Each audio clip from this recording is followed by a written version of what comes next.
All right, let's dive right into today's explainer. We are unpacking a story that sits right at the razor's edge of modern medicine, a story with huge global implications for the future of biotechnology. We're going to be looking closely at the undisclosed death of a 6-year-old girl following an experimental gene editing trial in China. As we walk through this, we'll examine the biological failures, the regulatory loopholes, and the profound ethical dilemmas exposed by recent investigations into the booming Chinese biotech industry. Here's our roadmap for today. We'll cover a costly, secret medical tragedy, the science of base editing, missed warnings in animal trials, the ethics of N of 1 trials, and finally, investigations and industry fallout. Starting with Section 1, a costly, secret medical tragedy, the heartbreaking reality of a desperate clinical trial.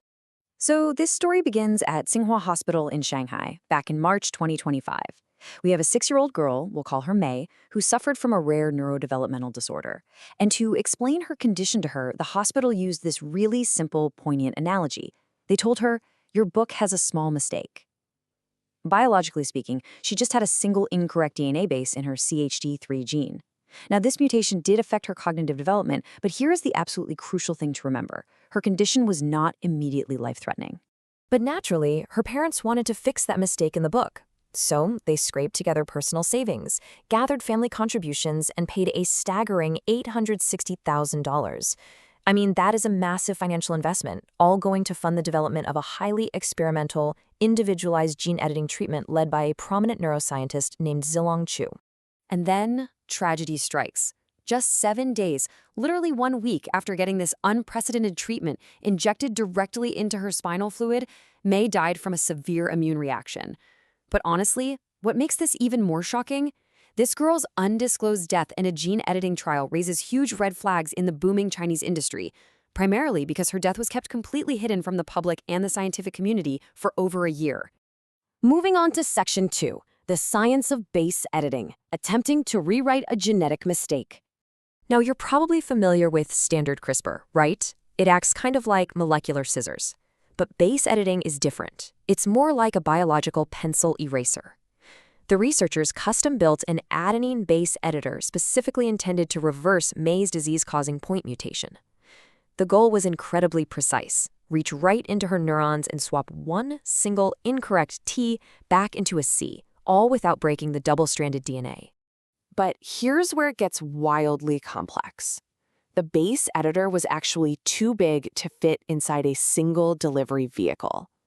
So the team had to split it into 2 separate AAV9 viral vectors. Then they injected trillions, yes, trillions of these viruses directly into the child's spinal fluid.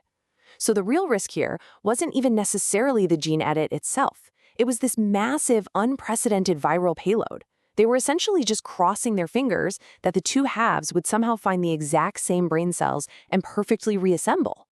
Which brings us to Section 3, missed warnings in animal trials, the gap between published success and preclinical reality. So you have to ask, were there warning signs before they gave this complex delivery platform to a child? Well, looking at the data published later in the highly prestigious journal Nature, the researchers claimed a total success in mice and stated that primate tests proved it was ready for humans. But when outside independent experts finally got a look at the underlying data, total red flags. All 4 of the tested monkeys showed liver injury, and 1 had kidney injury from those high doses of AAV9 vectors. Critics argue, absolutely, that level of toxicity in monkeys should have triggered additional safety studies, a lower starting dose, or a complete halt before ever proceeding to a human trial. And sadly, those critics were right. Documents indicate the fatal complication May suffered is known as TMA, or thrombotic microangiopathy. It basically causes microscopic blood clots and multi-organ failure. This tells us her death probably wasn't a mistake in the DNA edit itself. It was a catastrophic immune or vascular reaction to that massive viral payload we just talked about. Let's turn to Section 4, ethics of N of 1 trials, the dangers of individualized medicine and regulatory loopholes. How did this bypass national oversight? The research team used a regulatory pathway called Investigator-Initiated Trials, or IITs. This is a massive loophole. It means they only needed approval from a local hospital ethics board, completely circumventing national drug regulators. And this exact loophole is what has fueled China's booming biotech industry, allowing over 1,000 of these trials to push forward with practically zero friction. And the lack of transparency here is just breathtaking. When the team finally published their paper in Nature, months after May had already died, mind you, they bragged about the success in mice and the feasibility in monkeys. But look at what they left out. They completely omitted that a human child was actually treated, that she died from a severe reaction, and that her desperate family funded the whole thing with $860,000. They literally stripped the scientific record of its most critical and tragic clinical outcome. It's an absolute ethical pressure cooker. I mean, yes, patient-funded research does happen for ultra-rare diseases, but think about the severe conflict of interest when one single family is the primary funder, the legal decision-maker, and the sole patient source. Once you've invested nearly $1 million, psychologically, how do you back out? Meanwhile, researchers are under immense competitive pressure to be the first in the world to pull this off. As investigators noted, an N-of-1 therapy does not justify an N-of-1 safety standard. Yet, get this, the official trial registry still listed the study as recruiting over a year after this little girl had passed away. Finally, Section 5, Investigations and Industry Fallout. Demanding accountability and tightening oversight.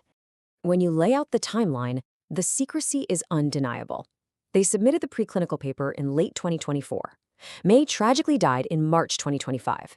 Yet in February 2026, the paper gets published celebrating a massive scientific win, while a clinical tragedy remains completely buried. It wasn't until a joint journalistic investigation by Science and Retraction Watch in July 2026 that the truth finally came out.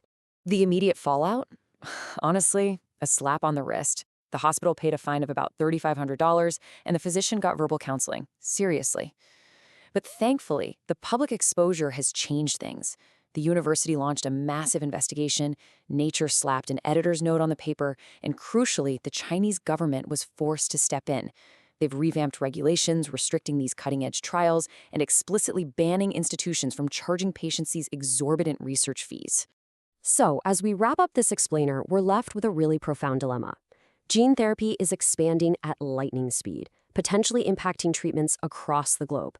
And the lessons we learn here are going to write the rulebook for the future of global medicine. As we race to cure the incurable, how do we make absolutely sure that the pursuit of a medical breakthrough never, ever eclipses our fundamental duty to protect human life? It's definitely something to think about. Thank you so much for joining me for this explainer. I hope it helped clarify a deeply complex and important story.